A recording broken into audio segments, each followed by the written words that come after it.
നമസ്കാരം. ശബരിമല സ്വർണ്ണക്കൊള്ളയുമായി ബന്ധപ്പെട്ട കള്ളപ്പണക്കേസിൽ അന്വേഷണം ഊർജിതമാക്കി എൻഫോഴ്സ്മെന്റ് ഡയറക്ടറേറ്റ്. മുൻ ദേവസ്വം മന്ത്രി കടകംപള്ളി സുരേന്ദ്രൻ ഉൾപ്പെടെ 12 പേർക്ക് നോട്ടീസ് അയക്കാൻ ഇഡിക്ക് നിയമോപദേശം ലഭിച്ചു. കടകംപള്ളിയുടെ സാമ്പത്തിക ഇടപാടുകളടക്കം ഇഡി സൂക്ഷ്മമായി പരിശോധിച്ചു വരികയാണ്. നിലവിൽ സാക്ഷികൾക്കുള്ള സമൻസ് ആയിരിക്കും മുൻ മന്ത്രിക്ക് നൽകുക എന്നതാണ് സൂചന.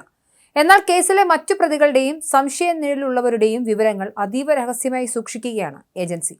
കടകംപള്ളിയുടെ മൊഴി വിശകലനം ചെയ്ത് തുടരന്വേഷണമാണ് ഇഡി ആലോചിക്കുന്നത്. കേസിലെ ഒന്നാം പ്രതി ഉണ്ണികൃഷ്ണൻ പോറ്റി ഉൾപ്പെടെയുള്ളവർക്ക് സ്വാഭാവിക ജാമ്യം ലഭിക്കാനുള്ള സാധ്യതകൾ ഇഡി നിരീക്ഷിക്കുന്നുണ്ട്. ക്രൈംബ്രാഞ്ച് കുറ്റപത്രം സമർപ്പിക്കാൻ വൈകിയാൽ അടുത്ത ആഴ്ചയോടെ ഇവർ ജാമ്യത്തിലിറങ്ങാനും സാധ്യതയുണ്ട്. പ്രതികൾ പുറത്തിറങ്ങിയാലുടൻ ഇവർക്ക് സമൻസ് നൽകാനാണ് ഇഡിയുടെ നീക്കം. ഫെബ്രുവരി ആദ്യവാരത്തോടെ ചോദ്യം ചെയ്യൽ നടപടികൾ ആരംഭിക്കും. കേസിൽ നേരത്തെ അറസ്റ്റിലായ മുരാരി ബാബു നിലവിൽ ജാമ്യത്തിലിറങ്ങിയ സാഹചര്യത്തിൽ ഇദ്ദേഹത്തിന് ഇതിനോടകം സമൻസ് അയച്ചിട്ടുണ്ട്. ഫെബ്രുവരി ആദ്യവാരം ഹാജരാകാനാണ് നിർദ്ദേശം നൽകിയിരിക്കുന്നത്. അന്വേഷണത്തിന്റെ ഭാഗമായി കടകംപള്ളിയുടെയും കുടുംബ അംഗങ്ങളുടെയും ബാങ്ക് അക്കൗണ്ടുകളും ആസ്തി വിവരങ്ങളും ഇഡി ശേഖരിച്ചു കഴിഞ്ഞു.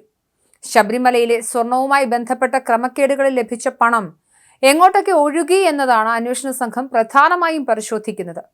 ചോദ്യം ചെയ്യലിന് ഹാജരാകേണ്ട കൃത്യമായ തീയതിയും സമയവും ഇഡി കേന്ദ്രങ്ങൾ പുറത്തുവിട്ടിട്ടില്ലെങ്കിലും വരും ദിവസങ്ങളിൽ ഇക്കാര്യത്തിൽ കൂടുതൽ വ്യക്തതയുണ്ടാകും.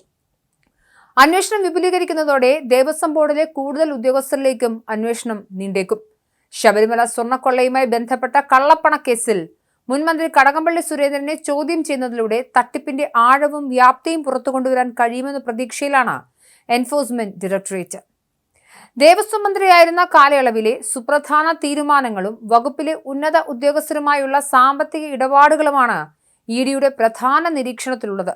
കേസിലെ പ്രതികളായ ഉണ്ണികൃഷ്ണൻ പോറ്റിയും മുരാരി ബാബുവും തമ്മിലുള്ള ബന്ധത്തിൽ ഇടനിലക്കാർ ആരെങ്കിലും പ്രവർത്തിച്ചിട്ടുണ്ടോ എന്ന കാര്യത്തിലും വ്യക്തത വരുത്തേണ്ടതുണ്ട്.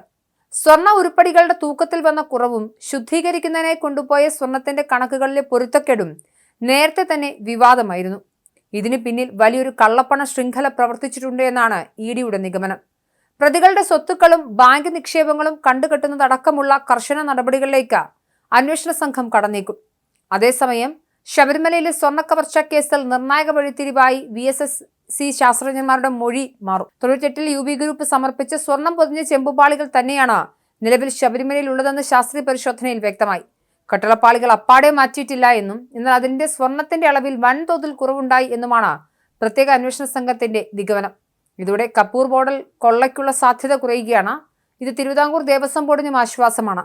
വിജയമലയുടെ UB ഗ്രൂപ്പ് സമർപ്പിച്ച ഈ ചെമ്പുപാളികൾ പ്രതികൾ ശബരിമലയിൽ നിന്നും കടത്തി മറ്റാർക്കെങ്കിലും ഇടിച്ചിട്ടുണ്ടോ എന്ന സംശയത്തെ തുടർന്നാണ് ഹൈക്കോടതി ശാസ്ത്രീയ പരിശോധനയ്ക്ക് നിർദ്ദേശം നൽകിയത്.